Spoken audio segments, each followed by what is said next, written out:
Surat MLA Kumar કાનાણીએ સીએમને લખ્યું પત્ર, ખાદ્ય પદાર્થમાં ભેળસેળ તેમજ નકલી વસ્તુ બનાવનાર સામે કડક કાર્યવાહી કરવા માંગ કરી।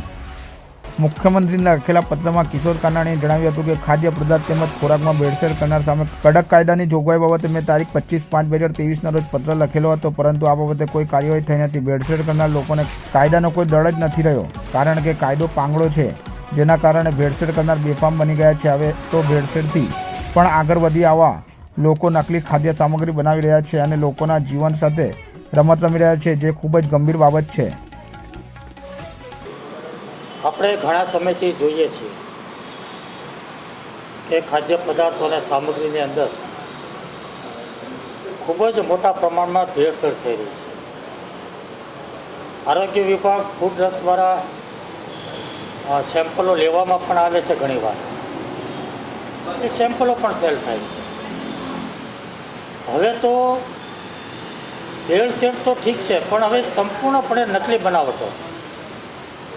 હમણાં 2 દિવસ પહેલાં આપણે જોયું કે જે ઘી પકડાયું સંપૂર્ણ નકલી।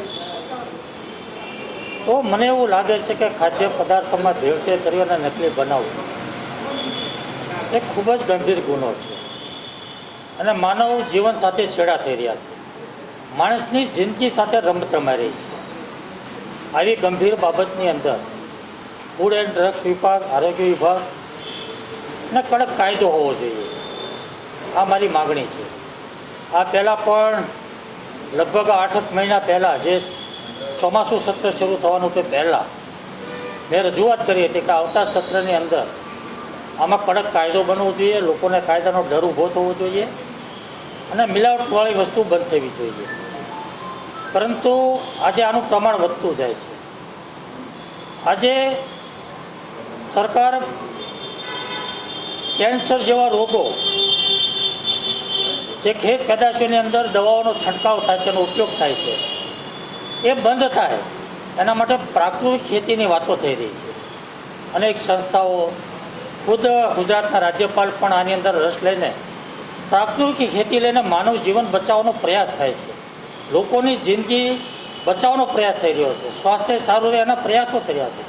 આ દેશના વડાપ્રધાન નરેન્દ્રભાઈ મોદી આખી દુનિયાની અંદર મિલેટ ફૂડનો પ્રસાર કરી રહ્યા છે કે લોકોની જિંદગી બચે, લોકો તંદુરસ્ત બને, સ્વસ્થ બને અને સ્વાસ્થ્ય સારું રહે। તો આવા જ સમયે મિલાવટવાળી ખાદ્ય પદાર્થો અથવા તો સંપૂર્ણપણે નકલી ખાદ્ય પદાર્થો મળે ખૂબ જ ગંભીર બાબત છે।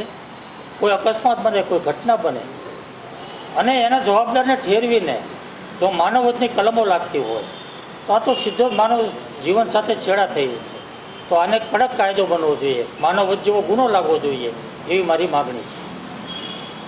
અધિકારીઓ સામે સીધો આરોપ લગાવવામાં આવ્યો છે કે તેમની ખબર હોવા છતાં આ પ્રકારની કાર્યવાહી। બિલકુલ, હું ચોક્કસપણે માનું છું કે આરોગ્ય વિભાગ અને ફૂડ એન્ડ ડ્રગ્સ વિભાગ સંપૂર્ણપણે બેદરકારીપૂર્વક કામ કરી રહ્યું છે। કોઈ જ લોકોને કાયદાનો ડર નથી, કોઈ વિભાગનો, આરોગ્ય વિભાગનો, ફૂડ એન્ડ ડ્રગ્સનો વિભાગનો કોઈ ડર જ નથી।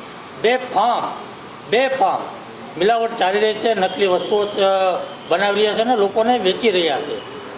માનો કે હું તમને એક દાખલો આપું કે વાર તહેવાર આવે તો સેમ્પલો લેવાય।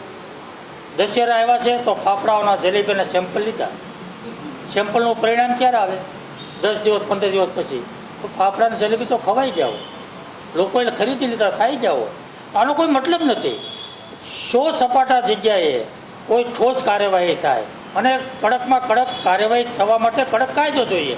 બંને વસ્તુ છે, આરોગ્ય વિભાગ અને ફૂડ એન્ડ ડ્રગ્સ વિભાગની બેદરકારી અને કડક કાયદો નથી, પાંગળો કાયદો છે, એટલા માટે બધું ચાલે છે।